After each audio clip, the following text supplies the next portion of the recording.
Joseph's story spans Genesis chapters 37 to 50.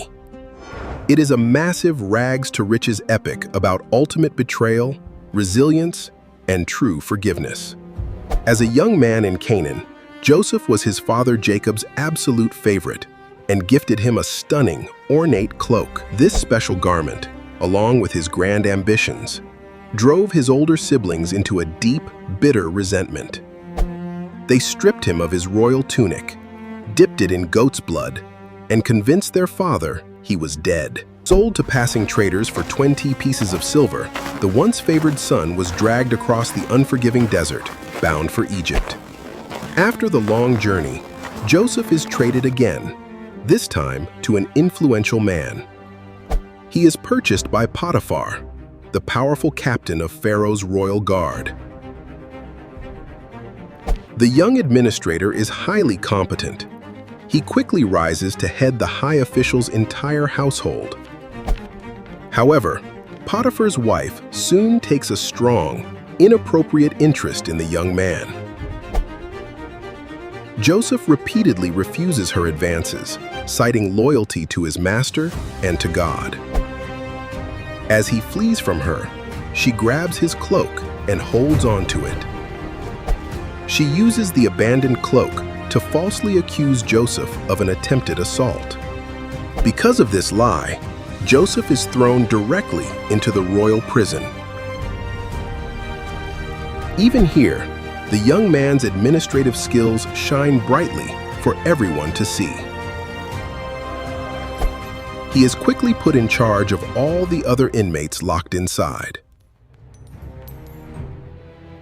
He accurately interprets the dreams of Pharaoh's disgraced chief cupbearer and chief baker.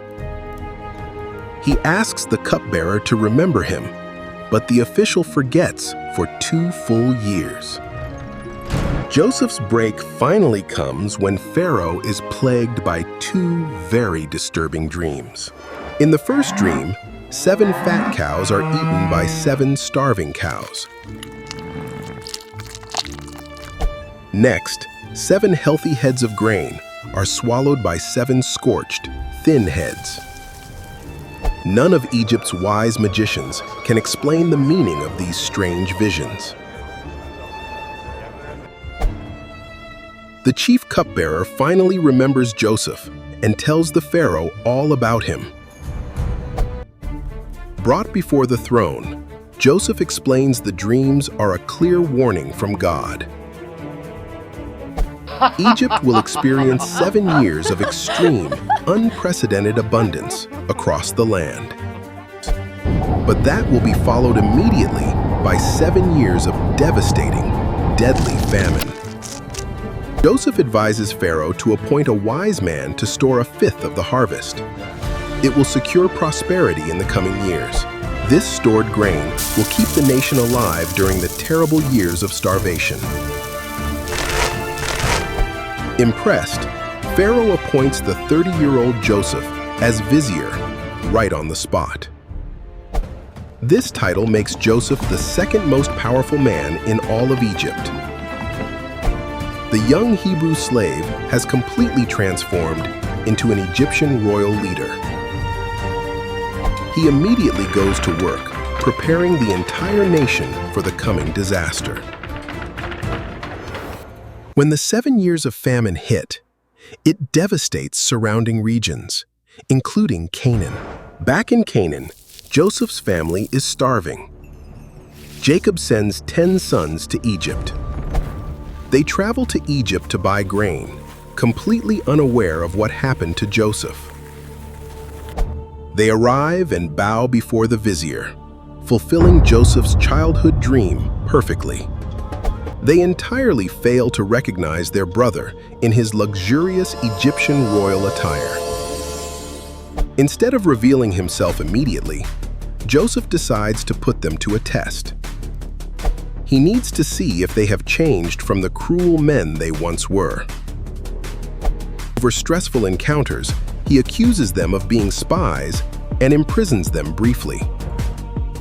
He demands they return with their youngest brother, Benjamin, to prove their honesty.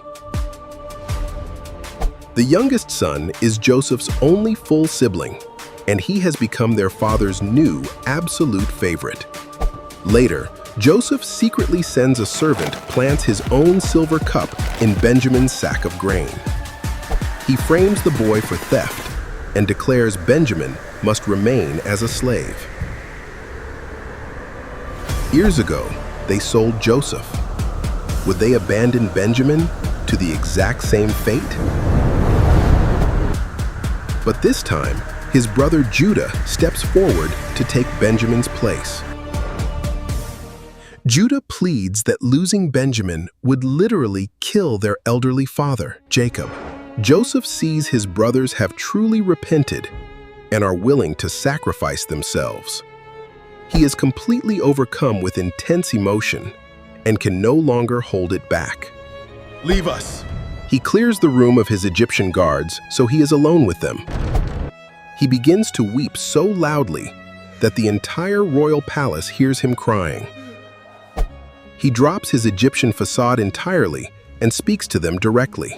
He says, "I am Joseph. Is my father still living back in Canaan?" His brothers are utterly terrified, expecting a swift execution for their past crimes. Instead, Joseph offers them complete forgiveness for everything they did to him. He tells them not to be distressed or angry for selling him into slavery. He explains it was to save lives that God sent him ahead of them. Joseph sends wagons back to Canaan to bring his father and the entire family to Egypt. 70 people arrive to live out the famine in the fertile region of Goshen. Genesis ends with the peaceful deaths of Jacob and Joseph, setting the stage for Exodus. I'm David. If you liked today's story, please like and subscribe. See you in the next video.